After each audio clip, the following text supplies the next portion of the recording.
मुदाळतिट्टा उपकेंद्रातून बोरवडे आणि सरवडे परिसरातील शेती पंपांना मागील काही दिवसांपासून रात्रीच्या वेळेत वीज पुरवठा केला जातोय। त्यामुळे सुमारे 18 गावातील शेतकऱ्यांना पिकांना पाणी देण्यासाठी रात्री शेतात जावं लागतंय। दरम्यान परिसरात वन्य प्राण्यांचा वाढता वावर लक्षात घेता बोरवडे आणि सरवडे परिसराला दिवसा वीज पुरवठा करावा, अन्यथा मुदाळतिट्टा वीज उपकेंद्रावर मोर्चा काढण्याचा इशारा शेतकऱ्यांनी दिलाय। राधानगरी तालुक्यातील अनेक गावांचा शेती पंपांचा वीज पुरवठा मुदाळतिट्टा वीज उपकेंद्रातून केला जातो। बोरवडे, बिद्री, सरवडे, बिद्री गावठाण तसंच बोरवडे परिसरातील शेती पंपांना वीज पुरवठा केला जातो। मात्र यापैकी बोरवडे आणि सरवडे गावातील शेती पंपांना 4 दिवस रात्री वीज पुरवठा करण्यात येतोय।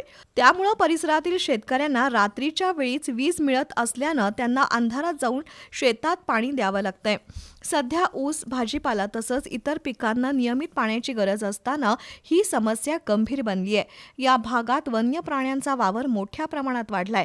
विशेषतः गव्यांचे कळप शेती शिवारात फिरताना दिसतात, त्यामुळे रात्रीच्या वेळी शेतात जाणं शेतकऱ्यांसाठी धोकादायक ठरतंय। अनेक ठिकाणी गव्यांनी पिकांची नासधूस केल्याच्या घटना घडल्या असून मानव वन्य प्राणी संघर्ष वाढण्याची भीती आहे। शेतकऱ्यांना जीव धोक्यात घालून रात्री पाणी देण्याची वेळ आली आहे। त्यातून एखादी दुर्घटना घडल्यानंतरच प्रशासन जागे होणार का, असा संतप्त सवाल शेतकरी वर्गातून उपस्थित होतोय।